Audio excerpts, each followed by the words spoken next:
What's good, everyone? OJ here. Welcome back to another video. Today, we're talking about the future of Nintendo's biggest RPG series, from Fire Emblem potentially getting announced here in 2022 on the Nintendo Switch, and what that needs to do to break past Fire Emblem Three Houses sales-wise and gameplay-wise.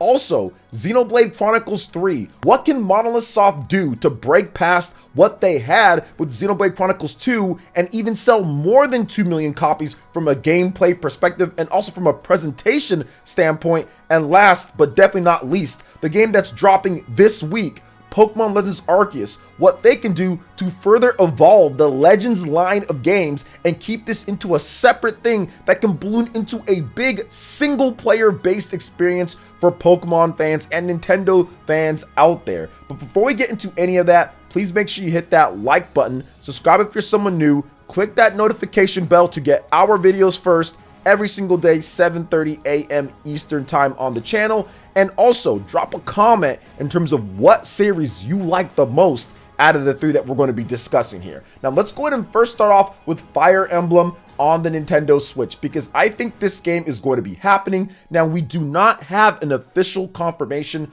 of a brand new Fire Emblem game, but you just know that Nintendo and Intelligent Systems and maybe even Koei Tecmo are working on something. Usually Fire Emblem games are about 3 years apart. They don't go past 3 years with Fire Emblem games, dating all the way back to Fire Emblem Awakening, then Fire Emblem Fates, then also Fire Emblem Echoes, which was a shorter time period, then also Fire Emblem Three Houses. But all of the mainline new Fire Emblem games are usually about 3 years apart. So I do feel, based on the rumors out there, that we will be getting a brand new Fire Emblem game on the Nintendo Switch announced this year and also released this year. I think it's going to be a small time frame between the announcement and the release of the game. So what can Fire Emblem do to kind of break past the 3 million mark or so that the franchise does have? Well, I think that there's a lot that it can do, and I would start with the look of the game.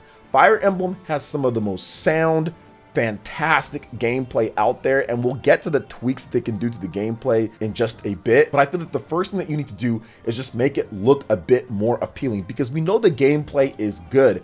3+ million people bought Fire Emblem in less than a year when it launched. So back in 2019 summer, it launched, and before that 1 year, it sold 3 million copies, beating out the previous best, Fire Emblem Fates. So you know that the installed base is going to purchase the game, even with a bigger install base that we have now.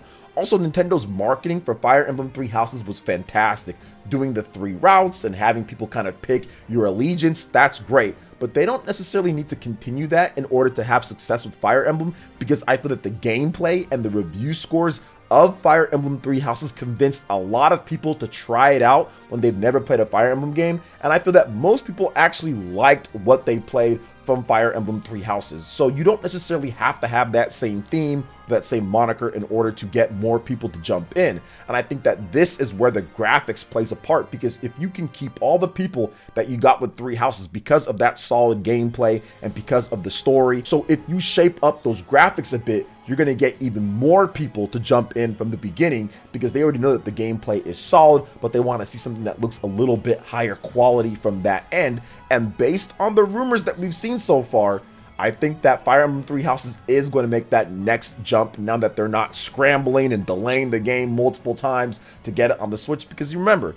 they went from the 3DS to the Switch. They didn't make a Fire Emblem game on the Wii U. So that is a huge jump, and I think that that did create some issues here and there for them. But now that they're comfortable with the Nintendo Switch, they have the engine that they're going to be using, I think that it's going to be a much better result from a visual perspective. Now, next up, it's the story. Obviously, Three Houses' story was pretty good. There's some little weird things here and there with the different paths and kind of what you do, but I think that if they can go back to what they had with Awakening in particular, or maybe even with Fire Emblem Path of Radiance, Radiant Dawn, that type of storytelling combined with the graphics aspect of this is going to create a Fire Emblem game that honestly feels like the most grand and craziest thing Nintendo has done with the Fire Emblem series. I really do think that. So if they can create that story that is a gripping narrative, that is not split up,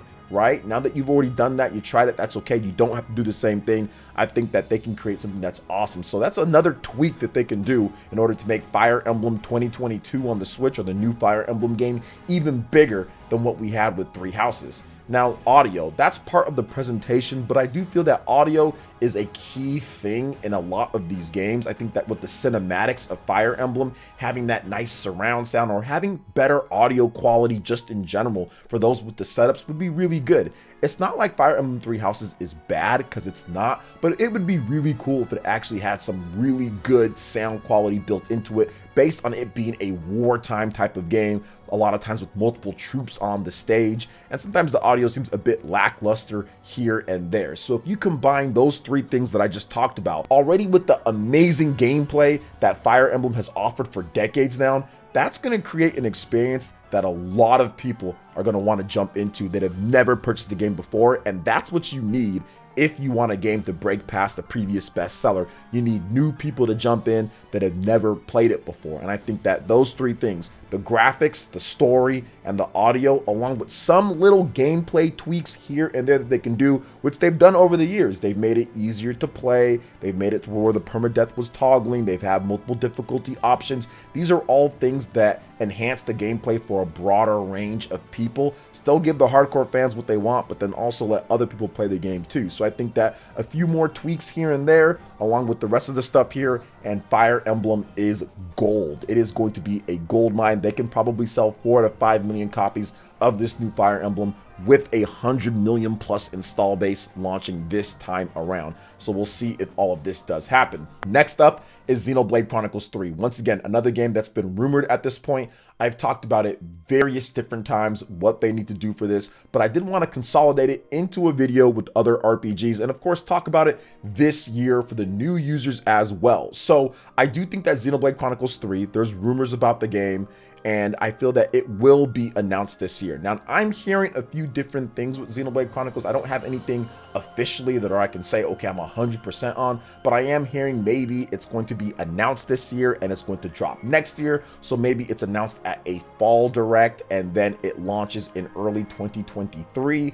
They did a very similar thing with Xenoblade Chronicles Definitive Edition. That was announced in fall of 2019 and then it launched in May of 2020. So I think that they could do that with Xenoblade Chronicles 3, and that would be the one more thing, or the one last thing for a Nintendo Direct. So that is possible surrounding that. Now let's talk about the actual game, because this I think is very important for Xenoblade Chronicles to take the next step. And I discussed this on my live stream where I talked about how Xenoblade Chronicles, there were some people that are saying, oh, well, Xenoblade Chronicles hasn't broken past 2 million units in less than 2 years. And I'm like, well, wait a minute here.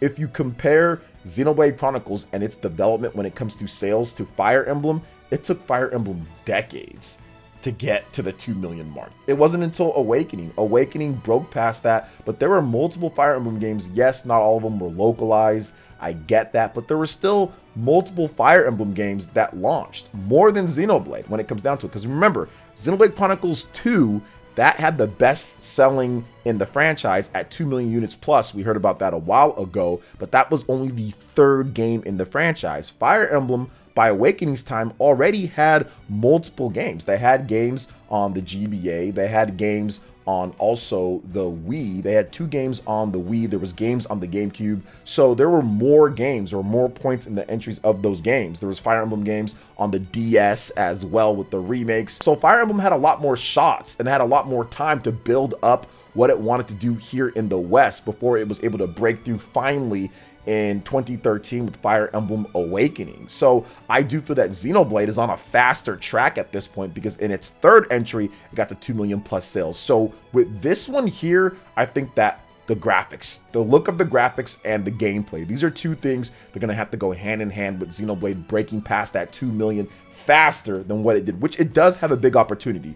The rumors are saying that Xenoblade Chronicles 3, yes, and I know graphics, we talk about it, yes, graphics aren't the most important thing, but for these franchises, they've got the gameplay down. They just need to get more people in with the look of it. The gameplay is very important. Like I talked about with Fire Emblem, story, audio, all that stuff is very important, but with Xenoblade, they've got the audio, they've got the great music, they've got a lot of good stuff down, but I think that the graphics needs to meld with the gameplay. If they can get a game. It doesn't even have to be the best looking game out there, but the rumors are saying that this is going to be one of the most impressive, if not the most impressive, from a graphical perspective, from a technical perspective, Monolith Soft game out there, which is why there's some rumors that, hey, it kind of got delayed a little bit. It's internally delayed with some of the stuff because they're really trying to make this one look impressive and make it a true Switch game on whatever new engine or new tweaked engine of what they have with Xenoblade Chronicles 2 and Xenoblade Chronicles X, that Wii U engine that they brought over, then they're completely tweaking it. And they've been modifying even with Xenoblade Chronicles 2, Torn of the Golden Country, which did look a bit better. I feel that this can turn into something impressive. This can turn into something that people say, okay, yo, this is a day one buy for me, even if I haven't played the previous ones. Now, the gameplay tweaks, which go hand in hand with the graphics, is definitely adjusting how the combat works. Don't change the complete flow of everything. You can still have arts, you can still have the cool ether energy, you can still have stuff that makes Xeno, but at the same time, you can make it to where there's contextual button presses, and you can make it to where you can move around and still attack at the same time. Xenoblade Chronicles 2 took away the ability to move and attack at the same time, and I think that while the game did sell better than the previous games, Xenoblade Chronicles Definitive Edition, Xenoblade Chronicles originally, Xenoblade Chronicles X, I think that for some people, that necessarily wasn't a great move because they loved moving around and adjusting and getting into position based on where you were to get certain bonuses with certain arts and skills and everything. So I think that if they made it to where you can actually press the button and the person attacks, and then also make it to where you can still move and attack at the same time, that is going to create a very impressive and also very fun game that's going to get a lot more people in. Now, they can keep things the way that it is, right? They can keep it the way that it is, and I bet it would be awesome, and I bet it's going to look good, but I just feel that it's time to kind of try something a little bit different. And every single Xenoblade game, while there's similarities, they try something very new with the combat. They add in completely different mechanics or completely different things, whether it's X with the mechs or also with 2 with the blades. The original Xenoblade had its own system as well. Torna had the Vanguard system that drastically changes what you feel about it. That's why you have so many people saying, okay, well, this game's the best. It's Xenoblade the original. Or no, Xenoblade 2. No, Torna's the best. No, X is really good, because they all have their own unique hooks with exploration and gameplay and what they do. So I think that Xenoblade Chronicles 3 is not going to be a continuation of what we saw before, and they are going to change things up quite a bit from 2, from Torna, from 1, and from X. So that should be interesting to see how that works out, and I think that if they do these things, Xenoblade Chronicles 3 is an easy 3 million seller plus on the Nintendo Switch with the bigger install base that it's going to have, and especially if it's a 2023 game, then it's even going to have a bigger install base to sell the game to.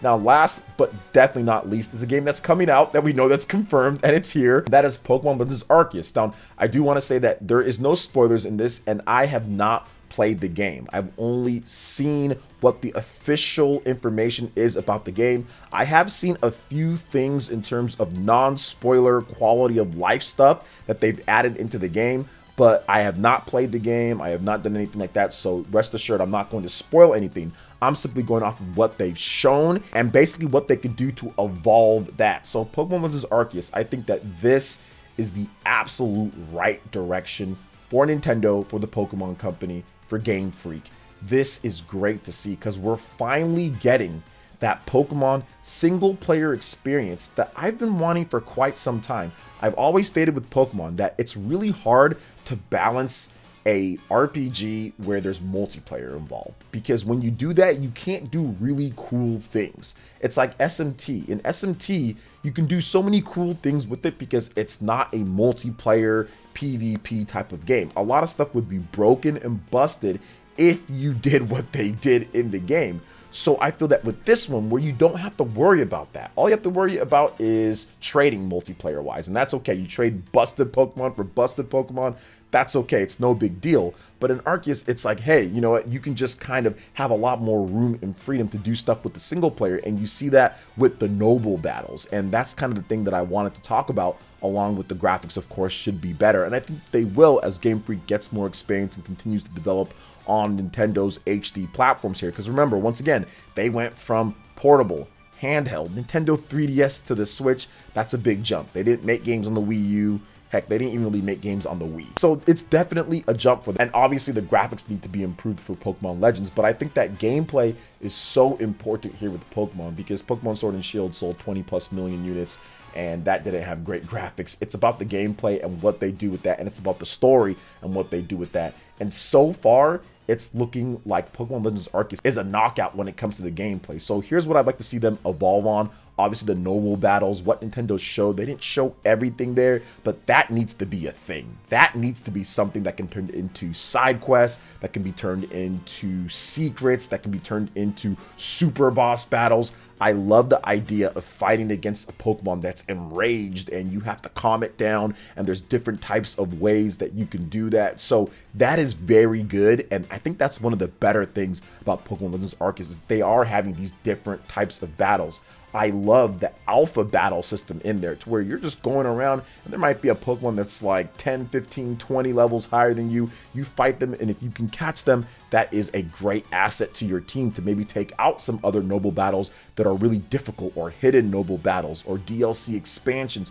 I mean, there's all sorts of things you can do with the alpha and noble battle system. So these are things that I love about Pokemon Legends Arceus. And also, I think that honing in on the single player aspect. So now what you can do, the multiple difficulty options, stuff like that is very important. Having a easy, normal, hard, very hard mode, and maybe even more, maybe even building in a pseudo Nuzlocke type of mode. You can do that now, since the game isn't focused on multiplayer and you're focusing in on single player, and you have more time. The Pokemon Company, Game Freak, they don't always give them the most time to make these games, but when you focus in on single player, you can improve all the other things around that, and I think that's what you're seeing with Pokemon Legends Arceus so far. And I feel that this is going to be something that's going to be pushed even more. This has far more potential than Let's Go. Let's Go does not have anywhere near as much potential as Pokemon Legends, because Let's Go is just a stripped down version of what we already have with Pokemon Sword and Shield. It's just focusing on catching.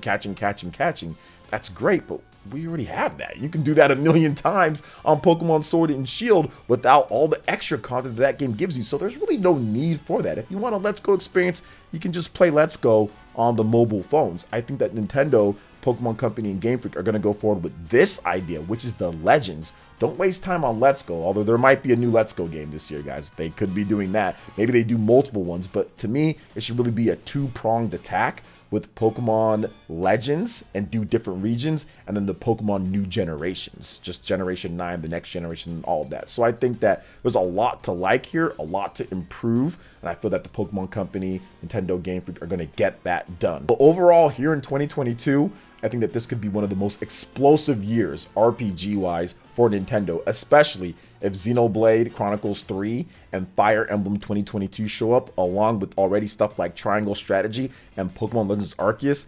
This is going to be a big year for the major Nintendo Switch RPGs out there. So, what are your thoughts when it comes to everything that I discussed here? What are some ideas that you feel can be implemented to each one of these franchises, or your favorite franchise here?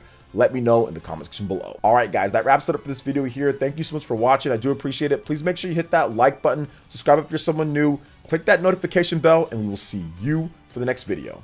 Peace.